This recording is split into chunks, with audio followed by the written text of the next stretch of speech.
യേശുവിൻ്റെ കൂട്ടായ്മയിൽ സ്നേഹം നിറഞ്ഞ എല്ലാ പ്രിയ ദൈവമക്കൾക്കും ദൈവാനുഗ്രഹം നിറഞ്ഞ ഒരു ദിവസം ഏറെ സന്തോഷത്തോടുകൂടി ആശംസിക്കുന്നു. ഇന്ന് നമ്മൾ ശ്രവിക്കുന്ന തിരുവചന ഭാഗം ജ്ഞാനത്തിൻ്റെ പുസ്തകം 16-ാം അധ്യായം 12-ാം തിരുവചനം.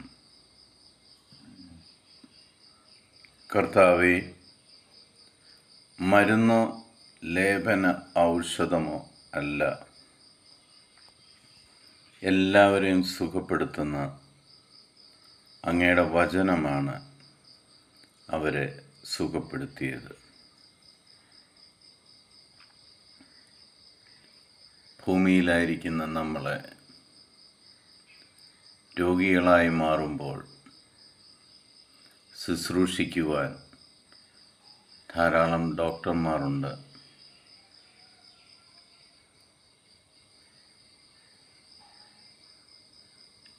ആ ഡോക്ടർമാർ ഉണ്ടായാൽ പോലും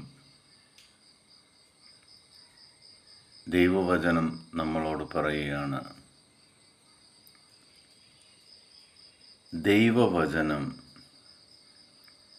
ആ വ്യക്തികളുടെ രോഗാവസ്ഥയിലായിരിക്കുന്ന, ദൈവത്തിൽ നിന്നും വേറിട്ട് നിൽക്കുന്ന അവസ്ഥയിലായിരിക്കുന്ന വ്യക്തികളിലേക്ക് ദൈവവചനം കടന്നു ചെന്നാൽ ആധ്യാത്മികമായും ഭൗതികമായും അവർ സൗഖ്യം പ്രാപിക്കും എന്ന് വളരെ വ്യക്തതയോടെ ദൈവവചനം നമ്മളെ പഠിപ്പിക്കുക.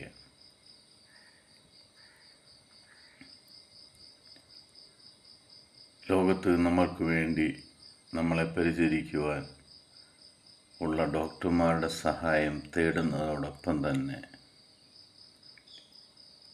ദൈവം ജീവനായി തന്നെ ഇറങ്ങി വന്നിരിക്കുന്ന സത്യവേദ വചനത്തിൽ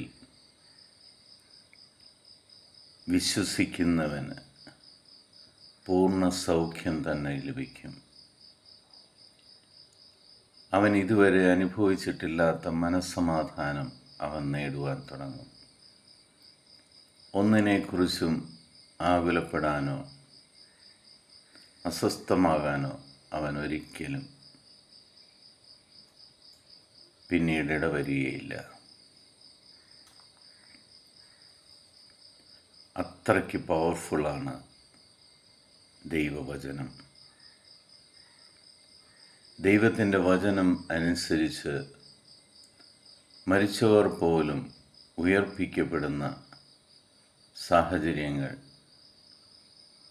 വിശുദ്ധ ഗ്രന്ഥത്തിലൂടെ നമ്മൾ കണ്ട് മനസ്സിലാക്കിയിട്ടുണ്ട്. അത്രയ്ക്ക് കഠിനമായ അവസ്ഥയിൽ ആണെങ്കിൽ പോലും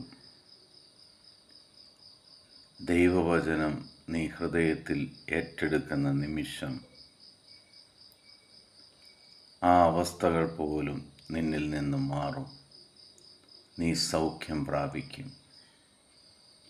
ആമേൻ ചൊല്ലി നമുക്ക് ഈ വചനം ഏറ്റെടുക്കാം.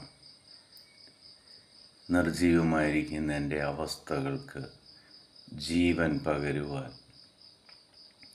ദൈവത്തിൻ്റെ വചനം ബലം നൽകട്ടെ എന്ന്, ശക്തി നൽകട്ടെ എന്ന് നമുക്ക് പ്രത്യേകം പ്രാർത്ഥിക്കാം. പിതാവായ ദൈവത്തിൻ്റെയും പുത്രനായ യേശുക്രിസ്തുവിൻ്റെയും പരിശുദ്ധാത്മാവിൻ്റെയും കൃപയും അനുഗ്രഹവും സമാധാനവും എപ്പോഴും നിങ്ങളുടെ കൂടെ ഉണ്ടായിരിക്കട്ടെ.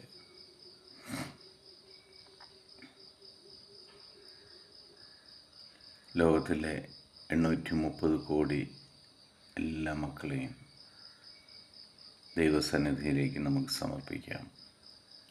ലോകസമാധാനത്തിന് വേണ്ടി നമുക്ക് പ്രാർത്ഥിക്കാം. രാഷ്ട്രത്തലവന്മാർക്ക് വേണ്ടി നമുക്ക് പ്രാർത്ഥിക്കാം. നമ്മുടെ ഓരോ വ്യക്തിപരമായ ആവശ്യങ്ങളുടെ മേലും കർത്താവ് തീരുമാനമെടുത്ത് അനുഗ്രഹങ്ങൾ ചൊരിയുന്നതിനായിട്ട് പ്രാർത്ഥിക്കാം. എൻ്റെ കർത്താവും രക്ഷകനും നാഥനും ജീവനുള്ള ദൈവവുമായ യേശു ക്രിസ്തുവിൻ്റെ സ്നേഹപൂർവമായ സമാധാനം ഞാൻ നിങ്ങൾക്ക് പങ്കുവയ്ക്കുന്നു. ഈശോ മിശിഹായ്ക്ക് സ്തുതിയായിരിക്കട്ടെ.